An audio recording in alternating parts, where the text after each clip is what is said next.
There's a new book called King Dollar. Uh-huh.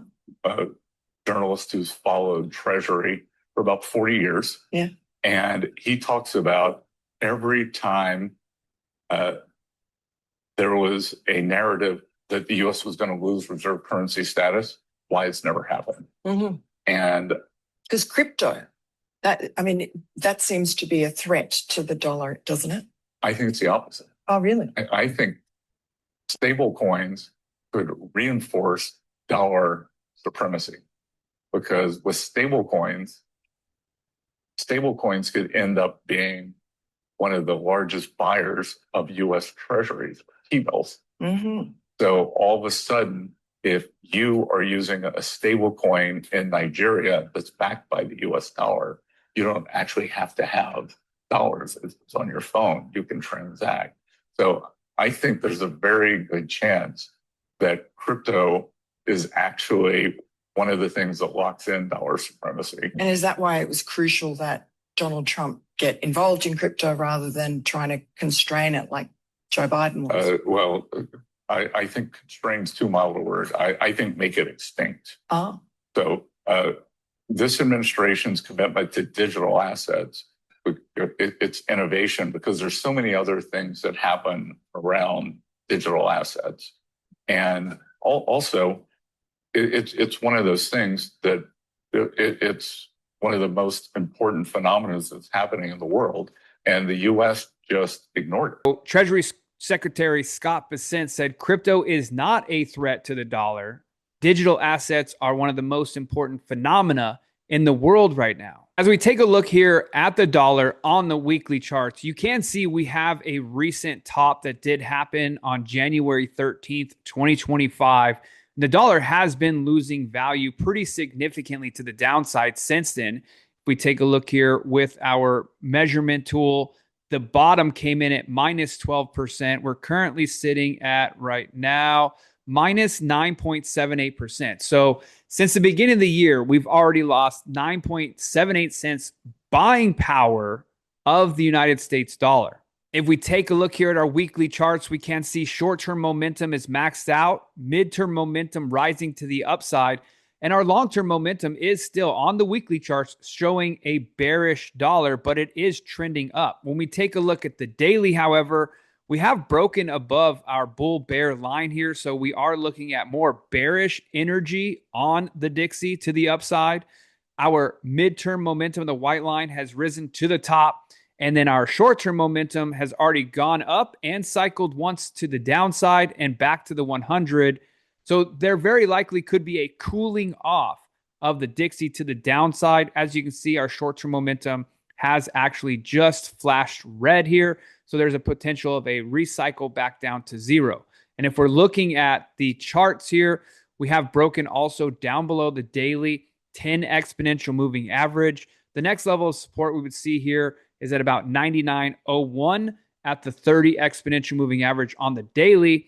Or if we take a look at the weekly charts, we can see it is still holding support to 30 exponential moving average here. So if we're going to lose that, then we may be dipping back to the 98.76 to the 10 exponential. But if you're looking at what's going on here on the weekly, momentum is starting to shift back to the upside for the dollar, which is really powerful for the United States dollar's buying power. And what is really interesting, if you take a look here at the side-by-side charts, we have the dollar on the left. Remember that top that I told you about was right here in that first week of January, and it has been a slow grind to the downside, maybe a potential double bottom here because it is starting to rally to the upside. What is interesting is if you look at the correlation between gold and the dollar is the opposite. When the dollar's going down, people run away from the dollar and hold gold. And you can actually see right here at that first week of January of 2025, when the dollar started dropping, is when gold really started accelerating to the upside. So could the stable coins actually stabilize the United States dollar? Time will tell. We'll continue following up with this for you. Now, when it comes to finances and politics, well, you've probably noticed they've started going closer and closer together than ever before because people are getting smarter and smarter than ever before. Well, interestingly enough, the younger generations who have so much access to knowledge and power from their phones and their computers, they're starting to rebel and fight back. Peter Thiel, capitalism isn't working for young people. The Free Press put out this piece right here. Peter Thiel says, if you graduated in 1970 with no student debt, compare that to millennials' experience. So for those of you who are younger watching this, now if you're older and you don't understand why these younger people are rebelling so much, take a listen to this. Too many people go to college now and they don't learn anything. They end up with incredibly burdensome debt. Student debt is a version of the generational conflict that I've talked about for a very long time. The rupture of the generational compact isn't limited to student debt either. I think that you can reduce 80% of cultural wars to questions of economics, like a libertarian or a Marxist would. And then you can reduce maybe 80% of economic questions to questions of real estate. And as you all know, well, most of you probably know, I am an investor in real estate. I do flips here in Southern California. We buy and sell and remodel real estate. And I'm in the real estate market all of the time. One of the main things that we look at when we're purchasing a property is our buyer pool. We need to have a good exit strategy, kind of like taking profits in crypto. You buy crypto to later on be able to take profits and you made money. Well, that's what obviously you do in flipping houses, flipping cars, flipping whatever. But the problem is every house here in California, it's selling for over $1 million. So if I have a house that I can sell for $1 million, I have to be able to buy that house at $700,000 to be able to put $150,000, $175,000 worth of materials and labor of rehab, and then be able to make a small profit on the back end of that house.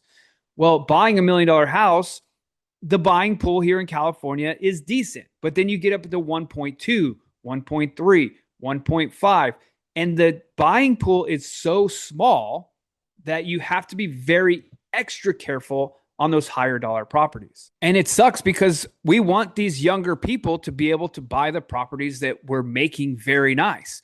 And it's extremely difficult these days for young people to become homeowners. If you have extremely strict zoning laws and restrictions on building more housing, it's good for the boomers whose properties keep going up in value and terrible for the millennials. And if you proletarianize the young people, you shouldn't be surprised if they eventually become communists. And the reason that this is becoming more and more mainstream, this talking point, is because of the fact that these young people in New York City just elected a known communist in Mamdani, that's the person they wanted to be mayor of New York because the values that he's bringing are communistic values. And that's what these younger generational people think. But what's interesting is even the billionaires are like, hey, United States, do something. Obviously, he's not going to give up his money because he's earned it, he's made it. But he's saying capitalism isn't working for these young people because the current existence of capitalism needs to be fixed. But what's the solution to this? Well, how about 50-year mortgages, ladies and gentlemen? Yeah, so the answer to the fact that young people can't buy houses because houses are so expensive and they don't make enough money, let's just go ahead and extend the amount of time that they can mortgage it for. Well, Graham Stephan says a 50-year mortgage would allow you to buy approximately 10% more house, meaning value, right? So instead of $1 million house, now you can buy 10% more than that. So you can buy a $1.1 million house because you can extend the mortgage out. But it is also going to be doubling your payment schedule. And he says there's no way that ends well. A 50-year mortgage isn't worth it and won't add up much benefit since your mortgage interest is front-loaded. Homeowners will have very little, if any, equity by the time that they sell. Homeowners will keep their home on an average 11.8 years. It sounds good on paper, but financially, it makes very little sense. So everyone on the internet right now is saying it's a bad idea, it's a bad idea. But BitPayne comes out and says probably the smartest thing that most people overlooked. Investors will see this as an actual strategy. But he says if someone is dumb enough to lend me millions of dollars at a cheap rate for 50 years, I will max the ever-living F out of that loan. So let me know your ideas down in the comments section. What do you think of this 50-year mortgage? And then that also, I saw this was going along with the theme of today, my first bike, my first car, my first job, and then my first house. So you only get to buy it once you're retired and you're in a walker. You won't be able to enjoy a house as a young person. That's what they're saying here. However, on the opposite side of the spectrum, we have the U.S. debt clock coming out that we're restoring the dollar. We're going to restore the ability to have wealth in the United States for everyone. The restoration of truth and justice. Before there was theft, everyone was stealing from the normal people. The old kingdom existed and that was going on. With the new system, wealth is coming with the new kingdom.